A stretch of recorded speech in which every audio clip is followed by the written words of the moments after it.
هاي شباب اليوم مش نعمل كومباريزون لتو اهم تريجرز من شركه جودوكس، اللي هو اول واحد عندنا لنا اللي هو الاكس تي 1، وثاني واحد اللي هو الاكس برو. مش اكس برو 1، اكس برو.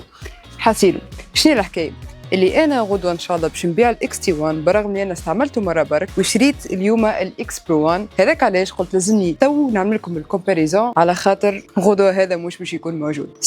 هاي نبداو مع بعضنا. اول حاجه حبيت نحكي عليها انه زوز تريجرز هذم يستخدموا نفس التقنيه اللي هي 2.4 هرتز for the wireless system.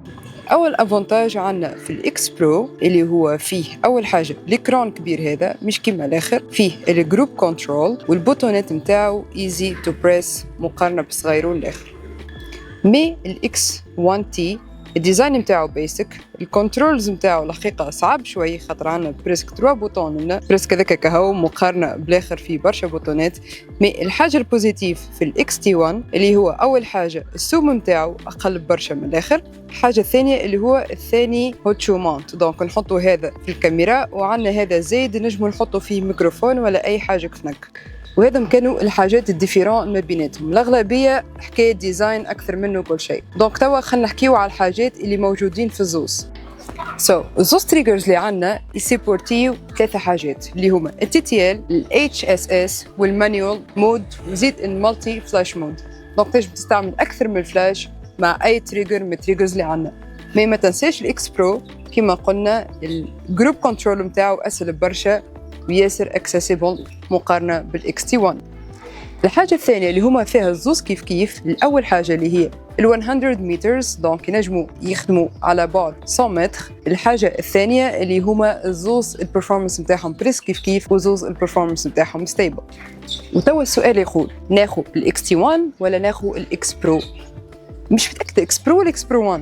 اكس برو سي خاطرو كانون باهي. كان حاجتك بحاجة رخيصة affordable quality مريقلة تقضي لك احتياجاتك، امشي طول الاكس تي 1. كان حاجتك بحاجة هاي كواليتي وتدوم معاك وتقعد معاك حياتك الكل من أول تشريها، الفرق ما بيناتها ما بين الأولانية إنه يكون السبيد متاعها أقوى والكنترولز متاعها أسهل. تاخو الإكس برو 1 سامحني الإكس برو سي. سوري البطارية متاع الكاميرا قصت، وبحكم مانيش محضرت الفيديو هذا ليترلي تو جت في مخي الفكرة، مديت الكاميرا بديت نصور، مشيت سألت الشات على شنو هي الديفيرونسات بالضبط ما بيناتهم باش ما نغلطكمش، وتوا خنوريكم بالضبط لي ديفيرونس اللي تستحقهم باش تعرف شنو تختار ما بين الاكس برو سي والاكس تي 1. حاسيلو طلعت مانيش غلطه برشا، قلنا الاكس برو سي خير من الاكس تي 1 من ناحيه الكروم تاعو على خاطره اكبر. الحاجه الثانيه انه الجروب باتنز نتاعو اكثر، عنده 5 باتنز مقارنه بالاخر، دونك النافيغاسيون تاعو باش تكون اسهل برشا وتبع الفيزيبيليتي زاده، دونك باش نجم ترى خير برشا لحاجتك بيه. الحاجه الثالثه انه الاكس برو سي اللي هذه اكبر ديفرنس بيناتهم، انه الاكس برو سي عندها بوطون يهزك من الاوتوماتيك للمانويل خير من الاخرى لتري تقعد تدور يمين وشمال باش تلقى اللي حاجتك بيه. دونك هذه من حاجات اللي خلاني معناها ناخذ الاكس برو.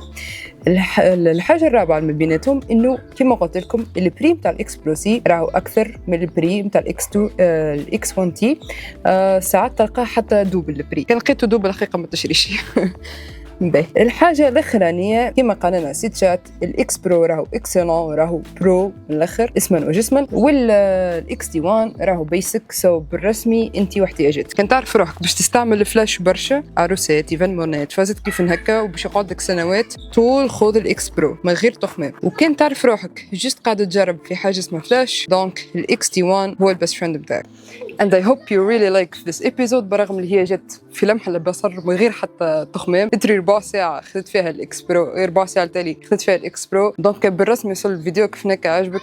I'm so thankful وإن شاء الله تكون لقيت الاختيار المناسب بالنسبة ليك. And I'll see you in the next video. Cheers!